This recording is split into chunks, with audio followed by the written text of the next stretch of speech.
भुनक्तु सह वीर्यं करवावहै तेजस्विनावधीतमस्तु मा विद्विषावहै। ॐ शान्ति शान्ति शान्ति। ॐ सदाशिवसमारम्भां शङ्कराचार्यमध्यमाम् अस्मदाचार्यपर्यन्तां वन्दे गुरुपरम्पराम्। ॐ नमस्ते अस्तु भगवन् विश्वेश्वराय महादेवाय त्र्यम्बकाय त्रिपुरान्तकाय त्रिकाग्निकालाय कालाग्निरुद्राय नीलकण्ठाय मृत्युञ्जयाय सर्वेश्वराय सदाशिवाय श्रीमन्महादेवाय नमः। ॐ समस्तजनकल्याणे निरतं करुणामयं नमामि चिन्मयं देवं सद्गुरुं ब्रह्मविद्वरम्। Hari Om, salutations to all. So we are seeing the Vishwanatha Ashtakam. The word Kashi has different meanings. Yesterday we saw Kashi means that which is resplendent, Kashate, to shine.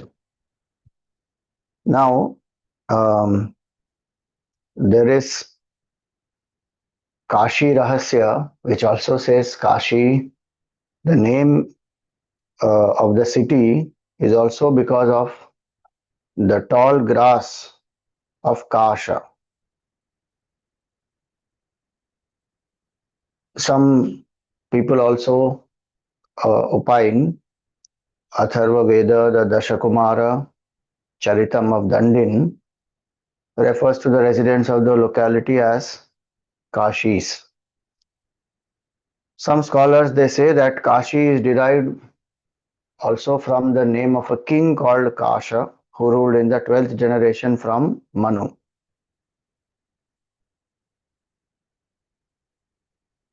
So there are different reasons why the place is called as Kashi, and it is also said that Kashi and Varanasi, so Kashi is the name of the Khanda, Varanasi the name of the city. They had distinct identity. When some Chinese traveler Pa Hien, 399 to 413 CE, is said to have arrived in the city of Varanasi, which is in the kingdom of Kashi. So we also know that Kashi Naresh, Mahabharat time also. Kashi Naresh, so from his kingdom only this Amba, Ambika, Ambalika, they were brought by Bhishma. So today Kashi and Varanasi have become synonymous, but they had distinct identities at some point in time. And 7th century or so, it is said that they have become synonymous. So Kashi is the name of the kingdom, sometimes used also for the Janapada, and Varanasi is the name of the capital city of that Janapada. Today we use all these as synonyms: Kashi, Varanasi, Banaras, synonymously. So Varanasi, how does it come? We have in every shloka we have of this Kashi Vishwanatha Ashtakam, we have the last line saying Varanasi Purapatim Bhaja Vishwanatham. So what does Varanasi mean? Varanasi, that's the Varanasi, big C it is. Varanasi is the name. Many times we say Varanasi. Varanasi. So there, the Atharva Veda mentions the river Varanavati, referring to the river called Varana. Mahabharat, Matsya Puran, Tirtha Chintamani, they mention Varanasi river, which joined the river Ganga. And the city got the name from the river itself called Varanasi, which was the earlier name of river Varana. Sorry, Varana, not Varana, Varana. So that is one opinion, that Varanasi itself is the name of a river which joined Ganga. Today, people also say that this Varuna river, Asi river combined together, the land between these two is called as Varanasi.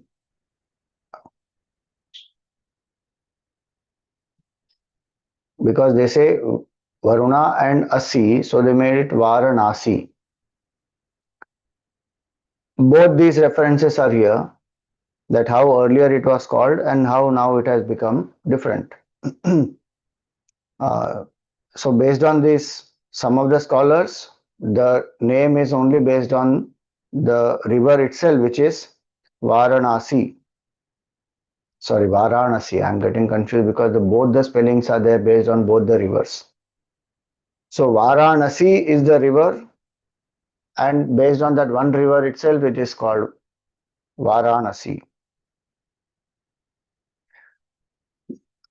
What is more important in this? See, by 2nd century, Patanjali's time, Varanasi was known as a town by the river Ganga. And many archaeological remains also show that Varanasi was established on Rajghat towards Ganga, and then it has grown southwards towards the river Asi. And so the Puranic belief is this. And they also say that this is the land between Varana and Asi. The names of the river Asi and Asi Sambed Tirtha are found in the Kashi Khanda and Agni Puran. In an attempt to identify the name of the river Asi with Varanasi, the Agni Puran calls it as a river Nasi. Different names and all are there.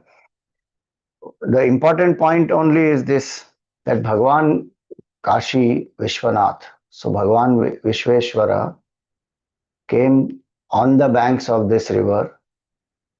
And you know, this Varana and Asi also, the Puranas, they say that they are born from the feet of the Yogashahi Vishnu Bhagwan. So they are born from the feet of Bhagwan.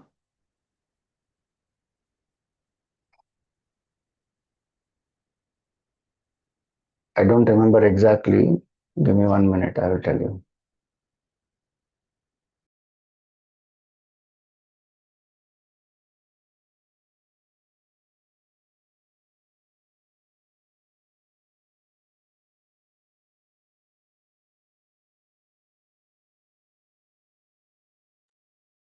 So this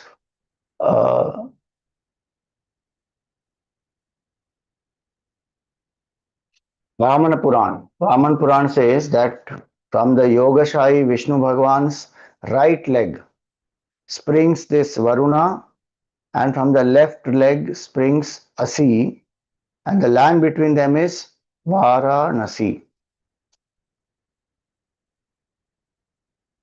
So Bhagwan Vishnu, from his legs, these two rivers are as though emanating, and Shivji as Vishweshwara is amidst this land, in this land. His own Ishtadevata Vishnu Bhagwan is. And so Bhagwan decided to be here. And it is said amongst all the Jyotirlings, 12 Jyotirlings. Now different Puranas will have different Mahima of each Linga. Worshipping Bhagwan Shiva in Varanasi gives the punya of worshipping all the Jyotirlingas. That is the significance of the Varanasi Jyotirlinga. And so Shankaracharya ji also, he went to Kashi he composed both Vishwanatha Ashtakam and he composed Annapurna Stotram. Bhagwan Shiva and Mother Parvati, they stay there permanently. Now, we saw yesterday the first verse. Today we will see the second one. There is no specific context. It is said that Shankaracharya ji composes stotrams when he goes to any sacred place. He feels inspired, he composes stotrams based on the deity there. And so, like how Bhajagovindam has a context, or Manisha Panchakam has a context, like that, there is no specific context or a story which is connected to this composition of uh, Vishwanatha Ashtakam. He stayed near the Kashi Vishwanath Mandir and visits Bhagwan, feels inspired, he makes this composition. So now the second shloka today.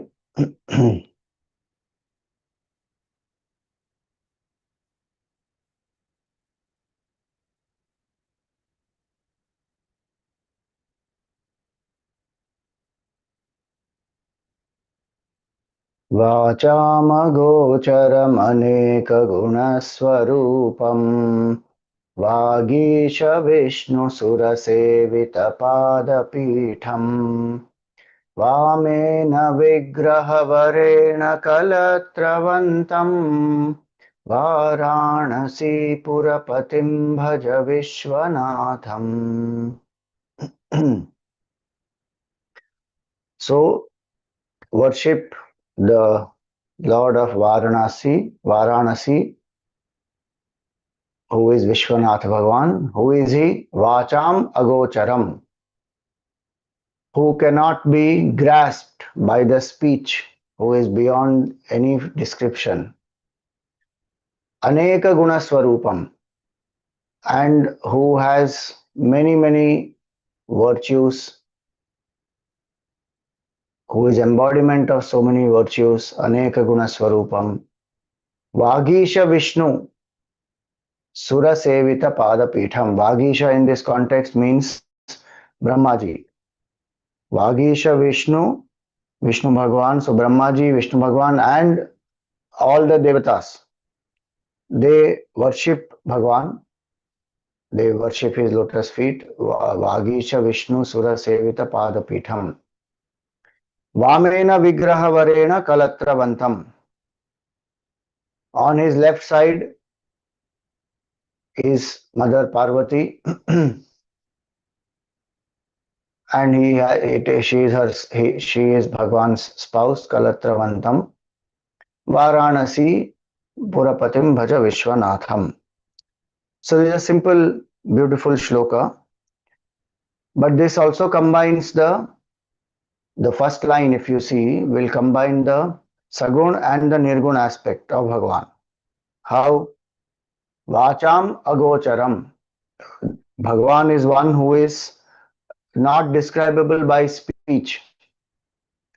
So anything that is having name, form, qualities will be describable by speech. Here it is that Bhagwan is in the Nirguna Swarupa as infinite consciousness, beyond name, form, attributes, qualities. So Bhagwan is not describable through speech. See, words are very limited. Even if we have even human emotions, to describe them using words is very difficult to completely convey. One can only estimate. So we say, I am feeling love, I am feeling anger, I am feeling, let us say, jealousy. Now one starts describing something, one can describe so that the other person comes to understand, but it is really not easy to fully describe that. Just one indication can be given. Even feelings, we are saying that feelings, ideas, thoughts, creative insights. To some extent, one can describe. Then it is left to the other person who is listening or reading to understand, okay, what does this really convey, the depth of it, how much does it convey. Now imagine even finite things to describe, it becomes difficult. Then what to talk about the infinite, that supreme consciousness. Shivji is representing that consciousness, Shiva Tattva, what the Mandukya Upanishad calls Shantam Shivam Advaitam Chaturtham Manyante Sa Atma Savigneya. That is our self, that is infinite consciousness, our true nature. What is it? Adrishtam, Agrahyam, Avyavaharyam, Alakshanam, Achintyam, Avyapadeshyam, Ekatma Pratyasaram, Prapanchopashamam, Shantam, Shivam, Advaitam. That's the whole mantra. It can't be thought of, it can't be grasped, it cannot be, explained. Many things like that will come. Beyond the state of waking, dream, deep sleep. So that infinite consciousness, Vacham Agocharam. Then why are so many descriptions given, so much stotrams are written, so many mantras are there in the Upanishads? They all are only indicative. Even of Nirguna Swarupa, when it is said Shantam Shivam Advaitam, it is absence of duality. It is to negate whatever comes in our mind which is finite. Anything that is finite that comes to our mind, reject.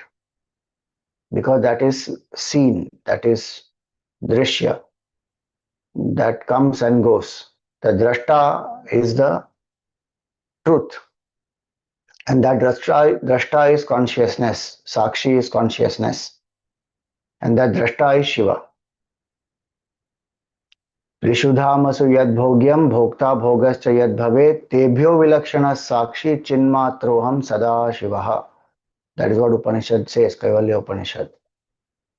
In all the three worlds here not only mean the bhuhu, bhuva, suvaha, but also waking, dream, deep sleep. Meaning in our entire range of experience, Trishudhamasu yad bhogyam, whatever is enjoyable, bhokta, the enjoyer, Mr. So and so, and this enjoyer contacting the enjoyed, so bhoga, bhokta, Trishudhamasu yad bhogyam, bhokta, bhoga. The enjoyer, the enjoyed, the enjoyment, the truth is beyond the three. Tebhyo vilakshana. Apart from these three is the Sakshi, is the infinite consciousness. What is its nature? Chinmatroham, it's only consciousness. And Sadashiva, most auspicious. So that consciousness cannot be described. We say consciousness because words are the medium through which one can communicate. But what state that indicates, we have to understand. Otherwise, one can think consciousness as also, people are conscious, then they become unconscious. Or people mistake consciousness to be conscience. It is not. Conscience is pure intellect, having Viveka Shakti, that is conscience. The conscience is that which helps me to know what is right, wrong. Consciousness is enlivening intellect. So conscience works because of consciousness. And conscience is a sharp, subtle intellect, which has clarity, which has discriminative capability. So consciousness is indescribable. All the descriptions which are given are only pointers so that we lift our mind away. It is actually neti neti. That first line, first half, vacham agocharam, indicates the Upanishad methodology of realizing consciousness. And what is that? Neti neti. Negate, not this, not this, not this. This bhokta, bhogyam, and bhoga. Negate. Then what happens? Chinmatroham. Only infinite consciousness remains. And that one will know. So the words are, as Gurudev would say, they are pointers to contemplate in that direction. Lift the mind to that and then let it go. So vacham agocharam, it indescribable by speech. Because thought itself cannot grasp, then how speech will express? Speech is a further expression or grossification of what? The thought. That which cannot be grasped by thought itself. Why? Because it's the enlivener of thought. Yan manasa na manute yena ahur mano matam tadeva brahmatvam vidhi nedam yadidam upasate. Kenopanishad says, know that to be Brahman. What? Which cannot be thought of by the mind, by the thoughts, by the intellect, but because of which the mind thinks. Know that consciousness to be Brahman, not this which you worship. When a person is ready for the highest, then one will drop lower supports. Our Sanatan Dharma itself will say you drop the murti, drop the form and come to the formless. Ramakrishna drops the form of Mother Kali, glides into consciousness. Again, I'm saying glides into consciousness. It's not some aeroplane where you can glide like that, but meaning breaks free from the limits of the finite. But he used that form, and Mother Kali for him was so real. And consciousness also appears as Ishvara, there is no doubt. It's not some imagination of his mind only. That is a fact. Bhagwan appears in these forms. Same consciousness using power of Maya becomes Ishvara, appears in so many forms. Helps the Jiva to come out of the body identification, Jiva Bhav, and then helps the Jiva also to drop the form. So Vachama Gocharam Aneka Guna Swarupam means that. So first half says Vachama Gocharam. In it is not describable through speech. Why? Because mind itself cannot grasp it. It is that which is enlivener of the mind. Gurudev used to give the analogy of a battery. You know, the battery is there inside the torch. And that battery is giving power so that the torch, the bulb in the torch is able to give light. Now, if that bulb wants to see its own source and you disconnect the battery and bring the bulb in front of the torch, that bulb won't have light to see. Like that, Gurudev used to give the example that this mind and speech and the body, etc., they are functioning because of consciousness. So they cannot grasp. They are the effects. They are finite, perishable. This is infinite, imperishable, the cause. So vachama gocharam. Though it is indescribable, it is felt. That is the whole point. It is not some abstract thing. Okay, indescribable, mata nahi hai, beyond body, mind, and speech. Every minute we experience it. Aham, aham, aham. I am, I am, I am. That chinmatroham means that aham, asmi. Our feeling is I am. Even when BMI is dormant in the deep sleep, I am. Samadhi, I am. Under chloroform, I am. Never will one experience I am not. Even if the body drops, one dies, one will never experience I am not. I am. That I am is Shiva Tattva. It is imperishable. So first half indicates that Vachama Gocharam. Then Aneka Guna Swarupam.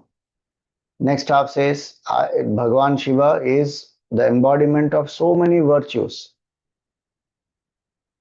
So the form of Bhagavan Shiva also represents the virtues. Gangaji represents, yesterday we saw, flow of devotion, knowledge, service. Long jata is for tapasya, austerity, freedom from body identification. Third eye represents the intuitive realization of the truth. Bhasma, Bhagavan applies no attachment to the body. Bhagavan is embodiment of fearlessness. So many factors which create fear, even one of them is enough to create fear in our mind. Bhagavan is amidst all of these and absolutely fearless. Dead body creates fear in our mind. Ghost creates fear in our mind. Snake can create a fear in our mind. Tiger creates fear in our mind. But Bhagavan has applied Bhasma. There are ghosts and goblins around him. They are the Bhutaganas, Pretaganas. Those who are rejected by the world are accepted by Bhagavan. Poison is there in his neck. Snake is there around his neck. Sitting absolutely fearless. Why? Vairagyameva bhayam. Embodiment of dispassion. No attachment, so no fear. Attachment brings fear. Attachment brings sorrow. Attachment brings anger. None of this. Bhagavan free. He can use anger, but he will never be controlled by anger. So these are many qualities like that Bhagavan has. Freedom from attachments, victory over lust, victory over aggression, always in equanimity, engaged in contemplation. And also at the same time, he is in charge of destruction of the Srishti. So the whole Srishti, Pralaya, he is in charge of.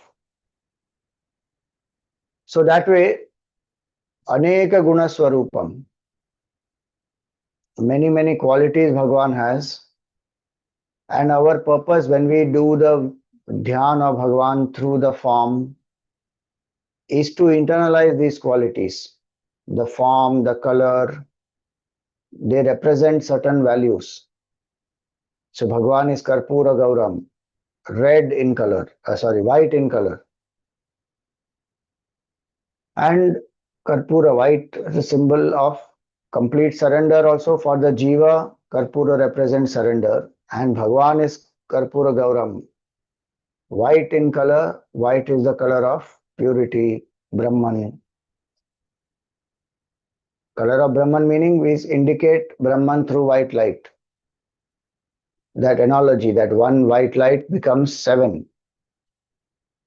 In that way, one Brahman passing through the prism of Maya appears as this duality, this whole Srishti. So white color Bhagavan has. And yet he is in charge of destruction, Tamoguna, which is black color. So not only the embodiment of values and virtues. What is the difference between value and virtue? Value is what I appreciate. Virtue is how I live that. So he is not only embodiment of values, living as virtues, but even opposing things find balance in him. Like I said, white and black. Like that, peace and anger. Third eye, Bhagavan opens, the world will burn, and people are scared. Hare, Shivji should not open his third eye. But at the same time, he is most peaceful. Contrary things are there in harmony in him. He is the master of yoga, which is the state of silence, oneness with Bhagavan. And he is the originator of sound also, and language. Sanskrit, Damru language, his Damru creates that Maheshwara Sutras. 14 sutras and then Sanskrit language came from it. So like this, contrary values also are there in him. He is the substratum for all. He can engage in the world, yet withdraw fully from the world. He is a Grahasthi, yet rooted in dispassion. People think Grahastha means just enjoy. Grahastha is meant to cultivate bhakti and vairagya. That's the purpose of Grahastha ashram. It is not for bhoga vritti. It is not a license to drop spiritual practices or postpone it, saying after Grahastha ashram I will do. No. He has a family and yet he has full detachment and dispassion. And all his children are born without any physical union. That is another strange thing. None of them are born by physical union. They are born, different stories are there of it. So if you see Bhagavan, Shiva, embodiment of virtues, and it is not only one type, always pure sattvic values and virtues. so-called opposing forces also are there in him in harmony. So Vachama Gocharam Aneka Gunaswarupam Vagisha Vishnu Sura Sevita Padapitham. Brahmaji, Vishnu Bhagwan, Devatas, they all worship Bhagwan, and specifically in Varanasi, they go and worship. Like yesterday we saw. So Bindu Madhav Mandir also is there, the Shashwamekh Ghat is also there. They have gone there, they have worshipped Bhagwan there. And in general, the legends which are given, like Shiva Puran, where Brahmaji and Vishnu, both of them are wondering who is the greatest, and Bhagwan Shiva appears as a column of light. Lingodhava Murti is called. Infinite column of light, and they both understand that, oh, Shivji is the greatest. And so they worship. Devatas, of course, they worship Bhagwan Shiva. Whenever they have some trouble, they go to Bhagwan Vishnu or Bhagwan Shiva. So, Vagisha Vishnu Sura Sevita Padapitham. Vamena Vigraha Varena Kalatravantam. On his left side is his consort, Mother Parvati, and he is always united with her, meaning Shiva and Shakti are one, and he always has, even the first shloka said about it, even the second shloka, and this is one unique thing that comes in this whole composition. Some 3-4 times this will come, that on the left side is Mother Parvati, and Bhagwan is never away from her. So though, see, this itself is a contrary thing. Na? Mother Parvati is always there with him, yet he is abiding in non-dual truth.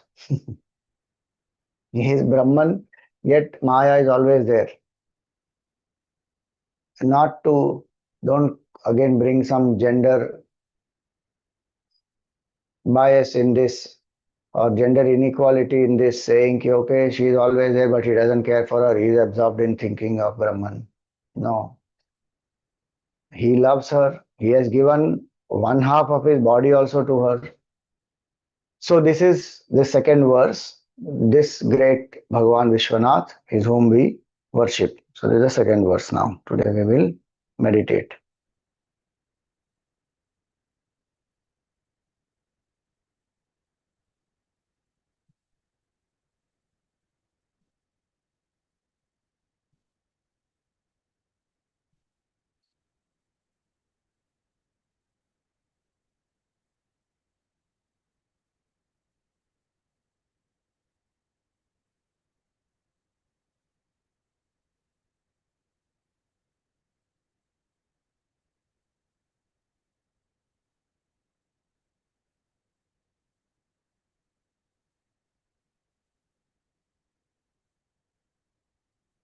Sit erect, the head, the neck and the spine in a straight line.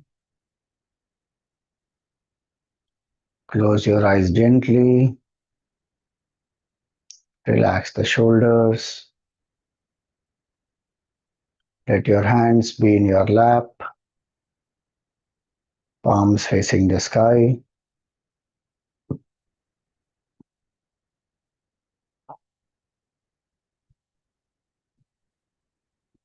Come to a comfortable posture.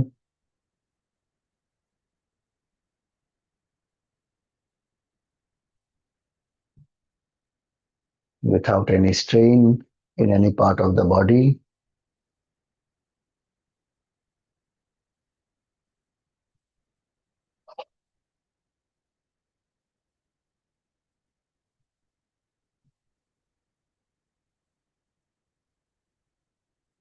Invoke gratitude in your heart.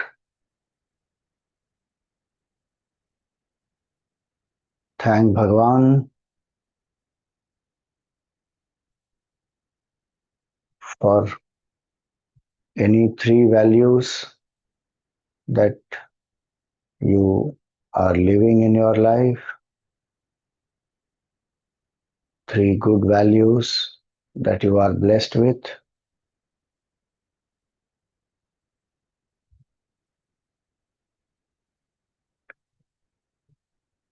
Think about what are the top 3 values that you consider important. how you are living them,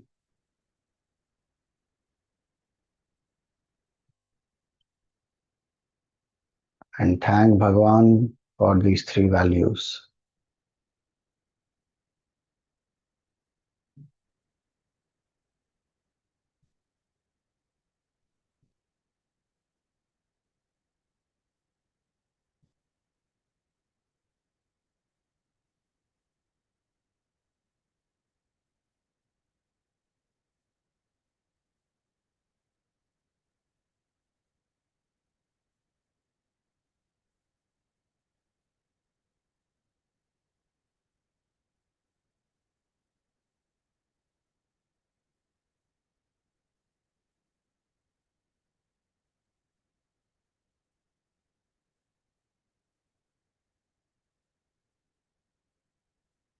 Suggest to the mind that for the next 20 minutes I am steady and still without any movements.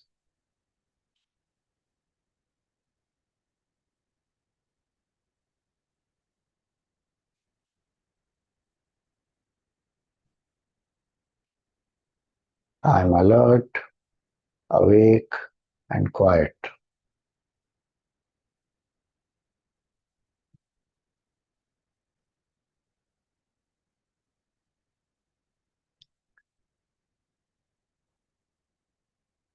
I am only a seeker, a devotee, and my goal is self realization.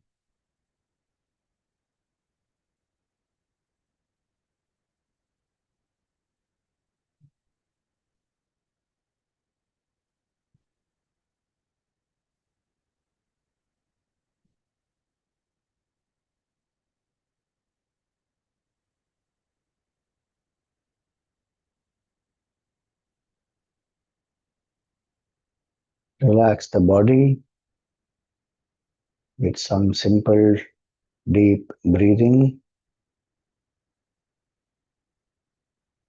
slow, steady, and deep without any jerks.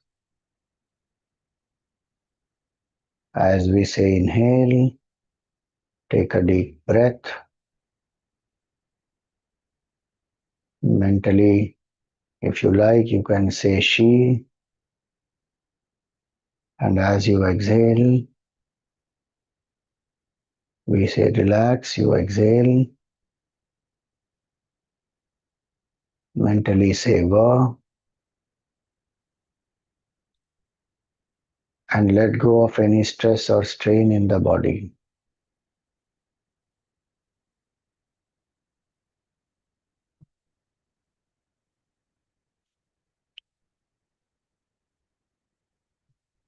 Exhale all the air.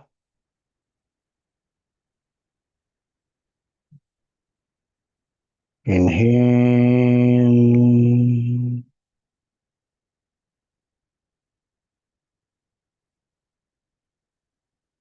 Relax.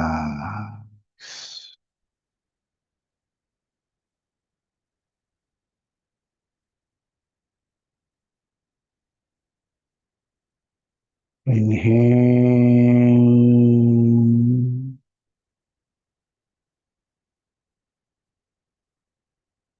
Relax.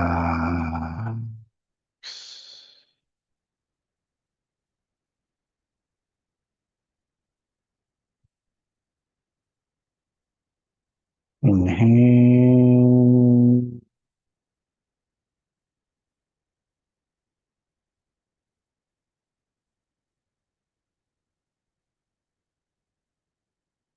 Relax.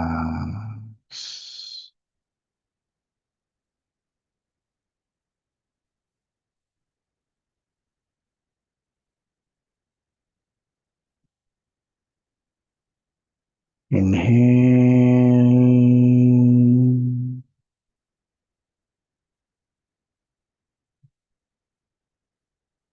Relax.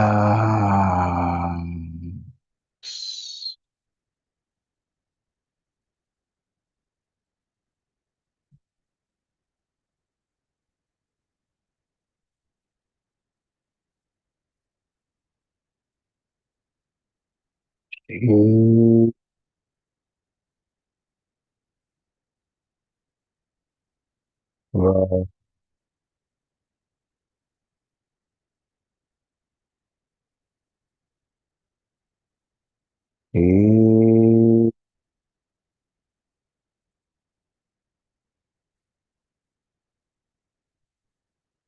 Wow.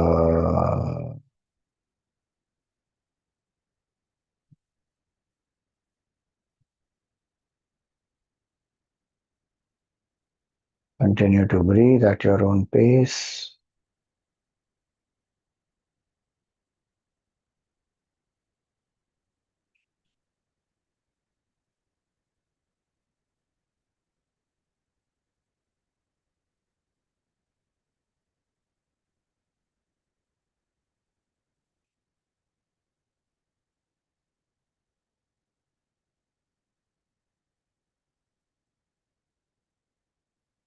Deep breathing makes the body relaxed, makes the mind quiet.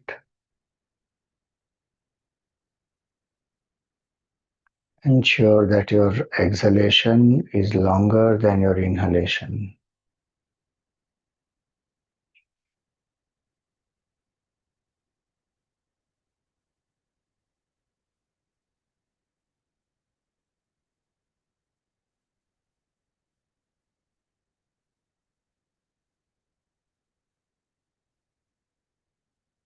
In the space between the two eyebrows or in your heart, visualize a circle of white light.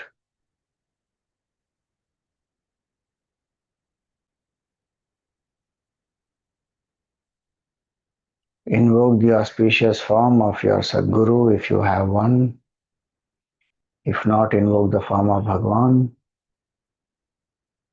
Both are the same.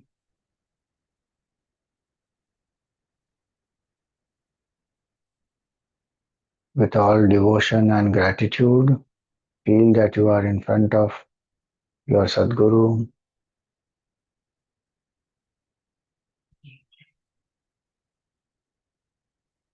and with all surrender, chant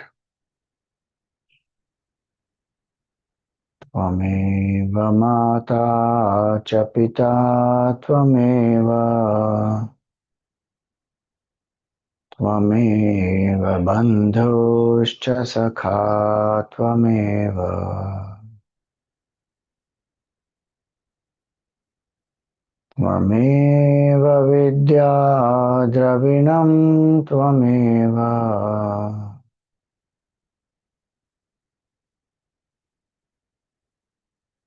Tvameva Sarvam Mama Deva Deva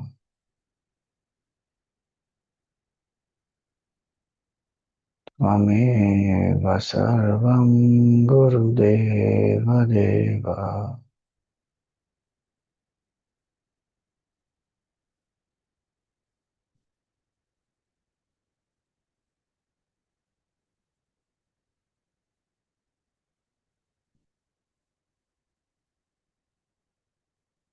Offer some flowers at the feet of the Sadguru. Perform a pradakshina. Prostrate before the Sadguru.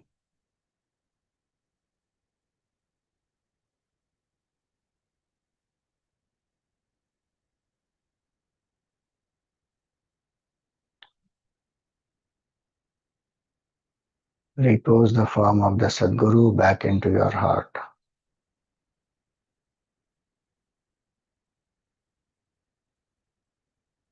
Invoke the auspicious form of Bhagwan Shiva.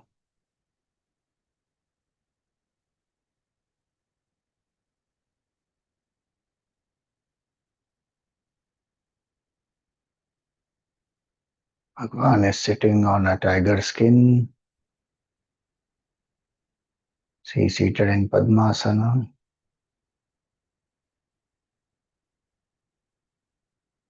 There is an elephant skin around his waist,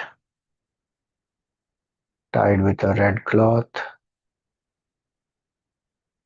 holding the deer skin on his chest and shoulders.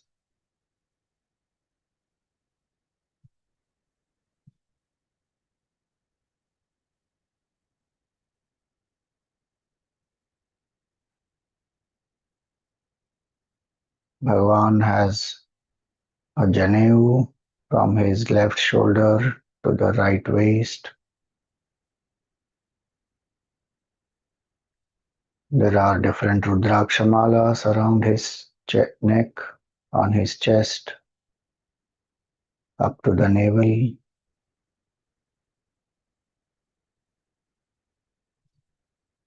The right hand of Bhagavan is blessing us, granting fearlessness.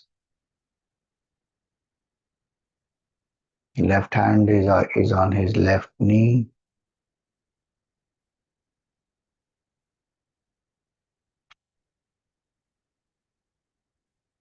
Bhagavan has a black and green snake around his neck, which is blue in color.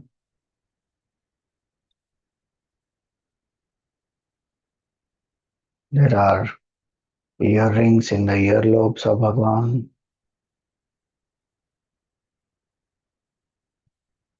A radiant, divine face with a gentle smile.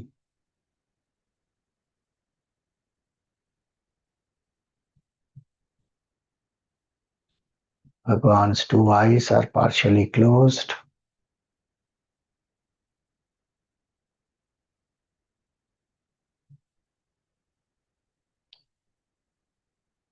There is a kumkum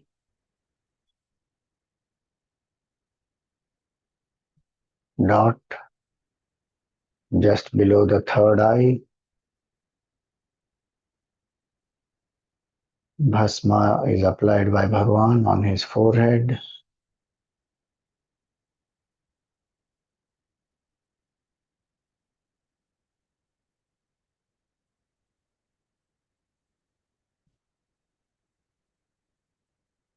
There is a crescent moon in his jata, which is tied with Rudrakshamala. There is a snake on the jata. Mother Ganga flows from his jata.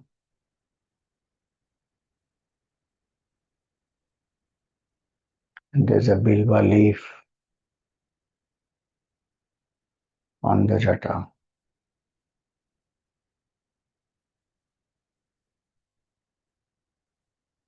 There is a damru, a trishul with a garland on the right side of Bhagavan.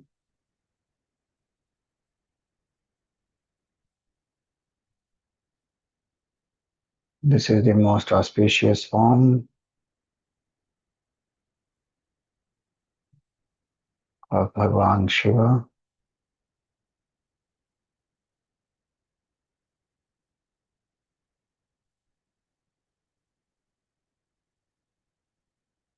Vachamagocharamaneकागुणस्वरूपम् वागीशविष्णुसुरसेवितपादपीठम्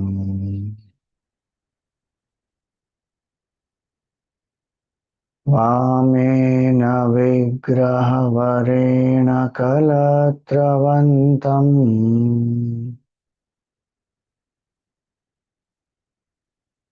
वाराणसीपुरपतिं भज विश्वनाथम्.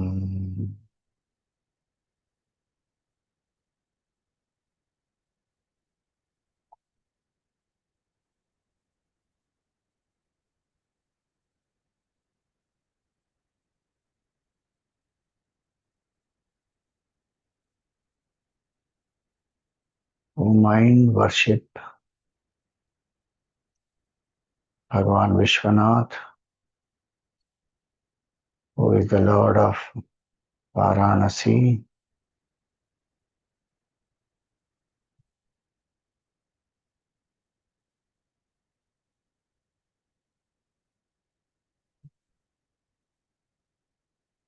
In his true nature, he is infinite consciousness.